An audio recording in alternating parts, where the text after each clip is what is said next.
Pain heals. Chicks dig scars. Glory lasts forever.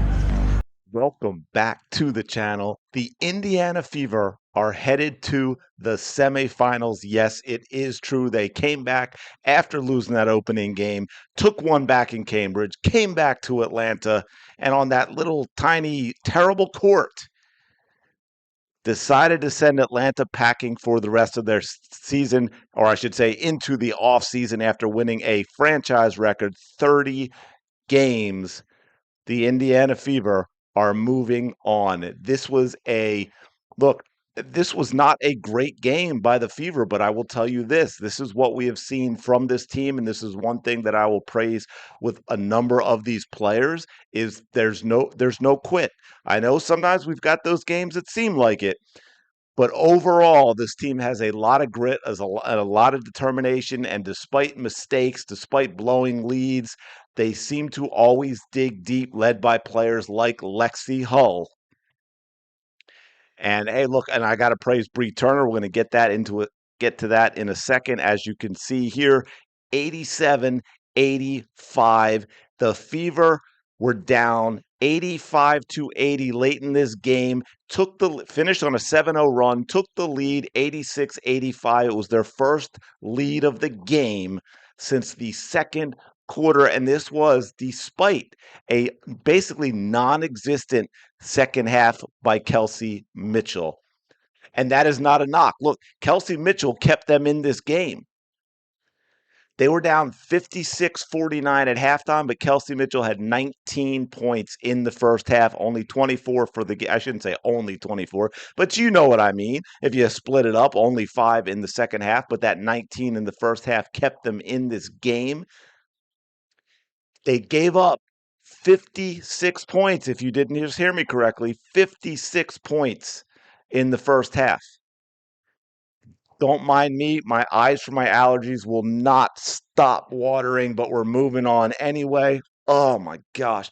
So anyway, yeah, 56 points. What I was going to finish up saying is back in Cambridge, back in Indy, they only gave up 60 points to Atlanta for the entire basketball game. So this was obviously a different type of tempo. The defense was different for the Fever. They were letting the Atlanta Dream get to the basket at will, layup after layup after layup. As a team, they were missing layups themselves. They were missing shots, and it just kept seeming like, all right, this is the moment that the Atlanta Dream are going to pull away. This is the moment the Atlanta Dream is going to have a little bit of a run. The Fever are going to look a little disorganized for a minute or two, and that 3 or 4 point game, we're going to look up and it's going to be 9, 10, 11, and they simply aren't going to be able to close the gap. But that is not what happened. The Fever stuck around every single time. It looked like the Atlanta Dream were going to separate from the Indiana Fever. The Indiana Fever said, no, hold on, not quite yet. They stuck around, and let me tell you what happens when teams that are winning and should put the opponent away but fail to do so. It usually comes back and bites them in the backside, and that is exactly what happened here for the Indiana Fever against the Atlanta Dream. Aaliyah Boston, look, I've said it over and over again. The one big issue I have with Aaliyah Boston is she's soft. I don't think tonight changes that, but it gives you a little hope that it can lead to that because she wasn't quite as soft when she got tired of Bree Jones draped all over her and said enough is enough. Now, all she did was remove Bree's arm, and then Bree flopped, and AB got a technical. But I like what I saw from AB letting you know, say, hey, you know what? That's enough. Stop hanging on me. She got the foul call, and then Bree Jones sold some nonsense. They went to the replay and gave AB a technical that I don't think she deserved, but it is what it is. I was still glad to see her happen. And again, a lot of people, when we go back to last year, when we talk about Caitlin Clark and people get all upset about, oh my God, but she might get a technical foul. Hey, you know what? At certain times, in certain situations, it's okay to get a technical foul. It can be good to get a technical foul. Okay, it's not always a bad thing because emotion and momentum and swing changes all play their role in sports. And sometimes you have to do something to switch it up. And sometimes that means getting a technical foul. Sometimes that means getting in an opponent's face. That's simply the way it is. But as you can see here, Kelsey Mitchell kept him close in the first half. She was 7 of 16 overall, 3 of 6 from 3, 7 of 7 from the line, 24 points, and a +5. This was not a good night for Odyssey Sims. It was just simply wasn't. She missed layups. She took shots. I think she was forcing things, 5 of 15. But she did dish out 8 assists, so I'll give her a little bit of credit for that. Also picked up 3 steals, had a couple of big plays. Brianna Turner in 18 minutes, and again, it doesn't necessarily look it on the stats, although 5 rebounds in 18 minutes is solid. But Brianna Turner, see that one offensive rebound, if you can see it? She came up with maybe the biggest offensive rebound of the Indiana Fever season when I believe, oh man, and I didn't put the score on my note. I was like, oh, I'm gonna remember this, but I believe it was when it was either 85-80 or 85-82 I'm sorry, it was 80-78. Now I've got it. Yeah, it was 80-78. I believe it was, oh man, it was either Odyssey Sims or it might have been the 3 from Aerial Powers from the corner that was not a good looking shot. Let me know in the comments below. But either way, it was not a good shot. Brianna Turner was backside, grabs the offensive rebound on the right side, lays it in, ties the game at 80. Ties the game at 80. And we thought, uh-oh, we're in it. We're in it. And then and this is still huge. I know what happened next. Atlanta goes up 85-80, but still, if Turner doesn't get that and put that in, I think they're in real trouble. We had a huge layup by Lexi Hull. The Fever were scrambling. It was 85-82. The Fever were scrambling. The shot clock was running out. They just couldn't seem to get into a good offensive set. They're kind of scrambling out top. Who's going to get the ball? They finally get it to Lexi Hull. She just drives straight to the basket, drops it in. Then a big, huge bucket by Aaliyah Boston with 7.4 seconds left gave the Fever their first lead since the second quarter. Yes, that is correct. Their first lead of the second half was the deciding factor in the game. They went up 86-85. Atlanta Dream missed a shot.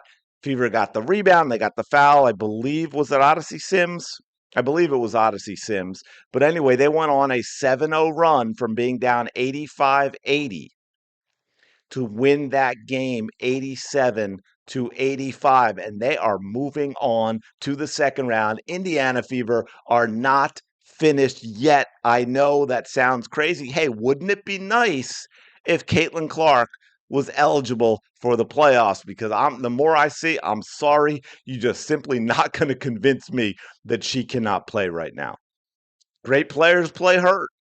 I don't know if she's 100%, but it doesn't matter because great players get out and play in these situations. And I'm not dissing Caitlin Clark. I'm dissing the Indiana Fever for this situation that they have put themselves in, for the situation they have put Caitlin Clark in. And you had again tonight, right? When I've said this before, Ryan Howard, incredibly streaky. 2 of 8 from 3, only 7 of 18 overall. Had some other players like Jordan Canada, Alicia Gray played very well in terms of their scoring and their shooting. 19 and 18 for Gray and Canada, 9 of 15, 8 of 14.